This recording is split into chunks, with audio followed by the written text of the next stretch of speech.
Bakanı Yusuf Tekin istifa. Tarikatın bakanı Yusuf Tekin istifa. Tarikatın bakanı Yusuf Tekin istifa. Geleceğimizi emanet edeceğimiz gençlerimizin nasıl bu noktaya sürüklendiği sorusu bugün milyonların ortak sorusudur. Bu sorunun muhatabı ise çeyrek asırdır ülkeyi yöneten iktidarın ta kendisidir.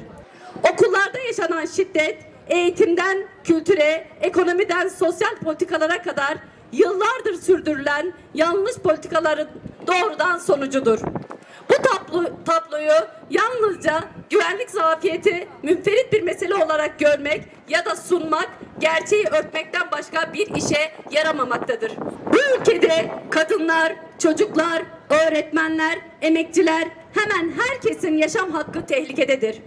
Ancak asıl sorun şiddeti sıradanlaştıran, cezasızlığı yaygınlaştıran, eşitsizliği derinleştiren ve gençleri geleceksizliğe mahkum eden bu düzenin kendisidir. Gençler bugün sadece okullarda değil, sokakta, evde, yaşamın her alanında büyüyen bir şiddet sarmalının içine itilmektedir. Suça sürüklenen çocuklar gerçeği de bu tablonun bir parçasıdır. Tesadüf değil, sistematik bir sonuçtur. Ekonomik kriz derinleştikçe işsizlik, yoksulluk, umutsuzluk büyüdükçe ortaya çıkan boşluk mafya ve çeteler tarafından doldurulmaktadır. Gençlerin geleceği ellerinden alınırken şiddet ve suç örgütleri adeta teşvik edilmekte, büyütülmektedir. Bu tablonun sorumlusu açıktır.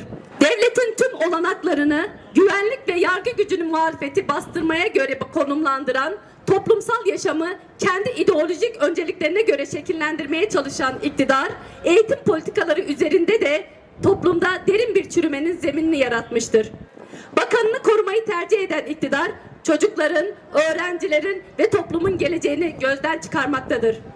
Göreve geldiği ilk günden bugüne eğitimin gerçek sorunlarına sırtını dönen, eğitimi piyasaya ve tarikatları açan ÇEDES, MESEN projeleri gibi infial yaratan uygulama ve açıklamalara imza atan mevcut Milli Eğitim Bakanı'nın bu kadar can kaybına rağmen hala görevde kalması kabul edilemez.